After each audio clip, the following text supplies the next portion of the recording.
ये वीडियो आज का लास्ट वीडियो है जिसपे हम स्टैटिस्टिक्स के बारे में जो डिस्ट्रीब्यूशन है वो सीखते हैं। ये वीडियो को एंड तक देखते रहने का, क्योंकि ये वीडियो को देखने के बाद आपका जो कॉन्सेप्ट है पावर लॉ डिस्ट्रीब्यूशन, जो कि लास्ट कॉन्सेप्ट है हमारे स्टैटिस्टिक्स के डिस्ट्रीब्यूशन का, वो आपको क्रिस्टल क्लियर हो जाएगा। इतना ब्रॉड टॉपिक नहीं है, छोटा सा टॉपिक है। ना सिर्फ छोटा है बल्कि सबसे सिंपल टॉपिक है पूरे डिस्ट्रीब्यूशन का। तो अगर आपने सब कुछ देख लिया है तो इसे भी देख लो। पीडीएफ में लेके चलता हूं, 2 पेज के पीडीएफ पे, ज्यादा कुछ भी नहीं है। और आपको सीधे यहाँ पे मैं डेफिनेशन से शुरू करता हूं। पावर लॉ डिस्ट्रीब्यूशन, जिसको बोला जाता है नॉन गॉसियन डिस्ट्रीब्यूशन, ठीक है। इसका डेफिनेशन बोल रहा है the power law distribution helps to evaluate the relationship between the two quantities या फिर टू वेरिएबल्स। दो वेरिएबल के बीच में क्या रिलेशन चल रहा है, क्या उनका रिलेशन अच्छा है, क्या उनका रिलेशन बुरा है, ये बताने का काम हमारा पावर लॉ डिस्ट्रीब्यूशन का होता है।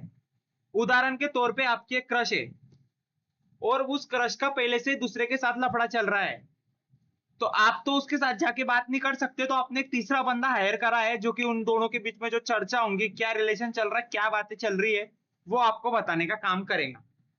तो वो जो बंदा है जो आपने हायर किया है उन दोनों के बारे में सुनने के लिए, उसको हम बोलेंगे पावर लॉ डिस्ट्रीब्यूशन, ठीक है।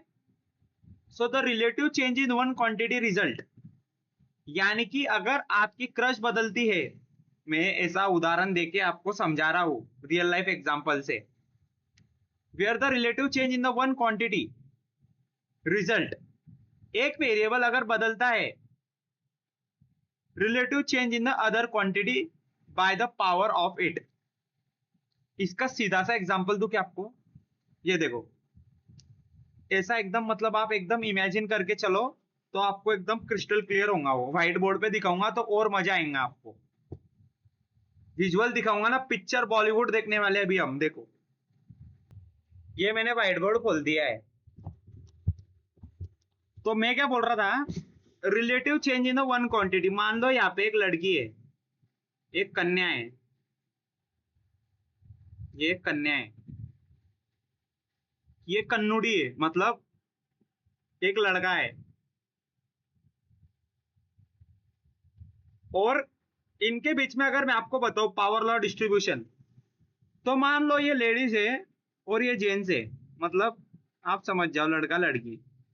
Relative change in the other one quantity, अगर इसका बिहेवियर बदलता है तो इस भैया का बिहेवियर नहीं क्या, उसका डबल से बदलेगा। जैसे ये इसको अगर हाय बोलती है मैसेज पे, हाय हाउ आर यू, हाय बोलती है वो मैसेज पे, क्योंकि ये जो इसकी क्रश है ना, नहीं नहीं नहीं नहीं नहीं, ये बंदे की जो क्रश है, ये बंदे की जो प्रेमिका है, वो ये है, वो ये है। तो अगर प्रेमिका ने इसको सामने से हाय मैसेज भेजा व्हाट्सएप पे, जो कि टॉप पे दिख रहा है हाय हेलो, तो ये भैया थोड़ी ना इग्नोर करेगा ये मैसेज को।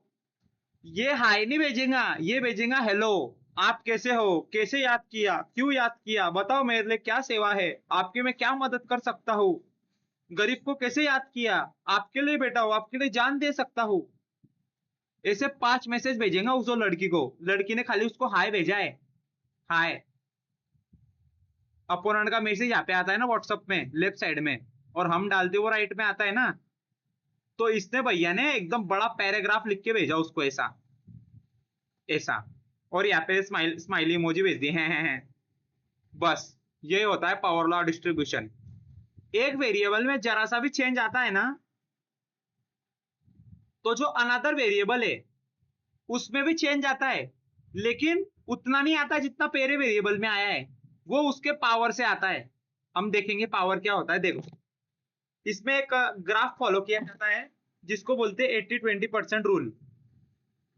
यूट्यूब पे इसके बहुत सारे वीडियोस होंगे, जैसे मैं आपको भी खोल के दिखाता हूँ। ये देखो यहाँ पे डाला मैंने 80-20% रूल, और अगर आप इसे सर्च करेंगे तो आपको नहीं कहा, यहाँ पे बहुत सी वीडियोस मिल जाएंगी जो आपको 80-20% के बारे में समझाएंगे।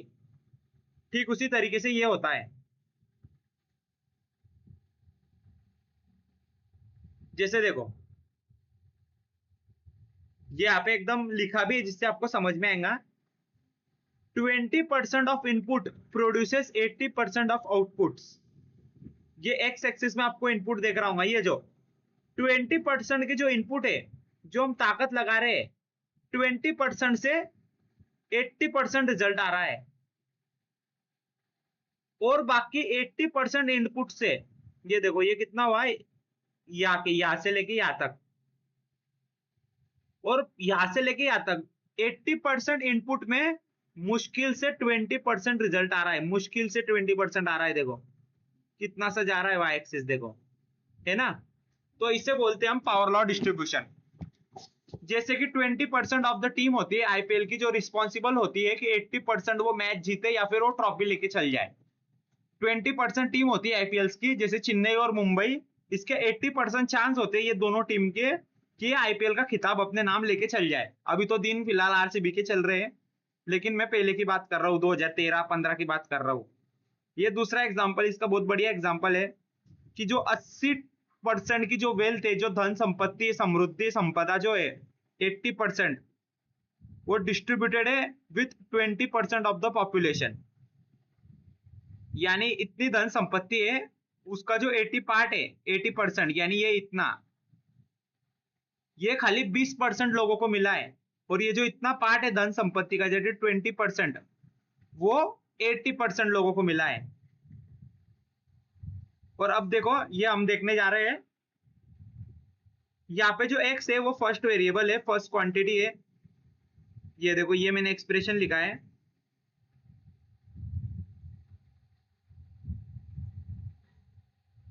ये वो एक्सप्रेशन है।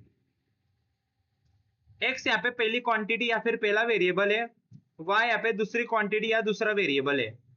जो a है वो पावर को डिनोट करता है। यहाँ पे जो a है, a मतलब a की वैल्यू ऑफ 2 समझो, यहाँ पे a की वैल्यू 2 समझो, और k कांस्टेंट होता है।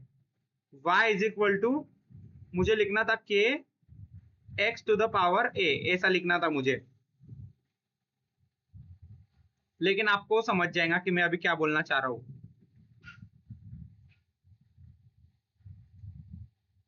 सो चेंज इन y, अगर y बदलता है, follow a power change in x। यानी y की वैल्यू अगर 2 होती है तो x की वैल्यू 4 हो जाएंगी। y की वैल्यू 4 होती है तो x की वैल्यू हो जाएंगी 16। ठीक है। सो ये होता है हमारा power law distribution, power law distribution. ठीक है। सो अगर इसमें आपको कोई डाउट हो तो मुझे बताओ कमेंट सेक्शन में, लेकिन मुझे नहीं लगता है कि इतने से बेसिक कंसेप्ट में आपको कोई डाउट हुआ होगा। और ये जो है हमारा यहाँ पे डिस्ट्रीब्यूशन जो भी हमने देखा था स्टैटिस्टिक्स का, वो सब समाप्त हो चुका है।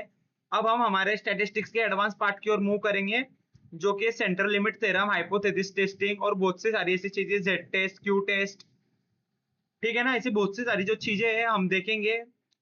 ये थोड़े दिन और वीडियो आपको ऐसे नोटबुक पे देखने मिलेगी, क्योंकि आपको एक मान लो ये पूरा का पूरा डेटा साइंस है।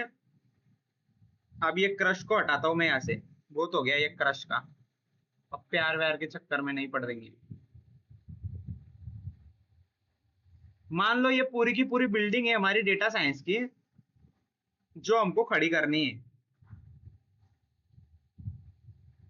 हमने जो भी गड्ढा जो खोदना था हमारा, वो खोद लिया है, यानी जो बेस बनाते हैं ना बिल्डिंग के लिए, वो हमने कर लिया है। हमने फ्लाक सीखा, हमने नमपाई सीखा, पांडा सीखा। यहाँ पे आता है पांडास, यहाँ पे आते हैं नमपाई, यहाँ पे आते हैं matplot library and so on.